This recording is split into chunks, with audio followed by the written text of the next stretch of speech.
మన సొసైటీలో కొన్ని రకాల జాబ్స్కి గొప్ప గొప్ప హోదాలు కట్టబెడతారు. కొన్ని రకాల వృత్తులకి ఘనమైన కీర్తిని ఆపాదిస్తారు.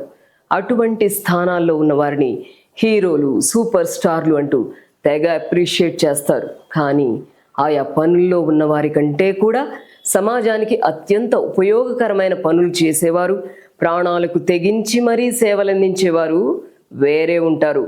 అలాంటి వారిని గుర్తించకపోగా చిన్న చూపు చూస్తారు, చులకన చేస్తారు, అసహ్యించుకుంటారు కూడా. వాస్తవాలను పట్టి పట్టి చూస్తే ఈ వివక్ష ఎంత దారుణమైందో తెలిసొస్తుంది. నిజం చెప్పాలంటే ఏ ప్రచారము ఆశించని రియల్ హీరోలు, రియల్ సూపర్ స్టార్లు వీరే.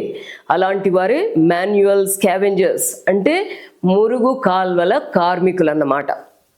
గత ఏడాది మార్చి నెలలో హైదరాబాద్ నగరంలో కుల్సంపురా వద్ద మ్యాన్ హోల్ను శుభ్రం చేస్తుండగా ఊపిరాడక 3 కార్మికులు మరణించారు. అదే ఏడాది ఆగస్టు నెలలో విశాఖలోని పెందుర్తిలో మ్యాన్ హోల్లోకి దిగిన ఓ కార్మికుడు ఊపిరాడక చనిపోయాడు. ఇలాంటి విషాద వార్తలు ఎన్నో పేపర్లలో స్పేస్ ఫిల్లర్స్గా వస్తుంటాయి, పోతుంటాయి. ఇంతకీ వీళ్ళెవరు? ఎందుకు ఇలా ప్రాణాలు పణంగా పెడుతున్నారు?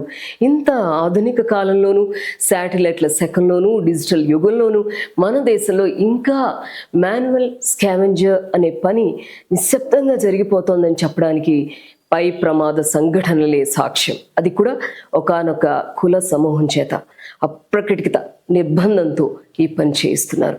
ఎలాంటి జాగ్రత్తలు, చర్యలు పాటించకుండా చేతులకి గ్లౌజెస్, ముఖానికి మాస్క్ వంటి కనీస రక్షణ పరికరాలు ఇవ్వకుండా మనుషులను మలమూత్రాదులతో నిండిన డ్రైనేజ్లు, మ్యాన్ హోల్స్లోకి దింపి శుభ్రం చేయించడం అనేది ఎంత ఘోరమైన పనో ఒక్కసారి ఊహించుకోండి.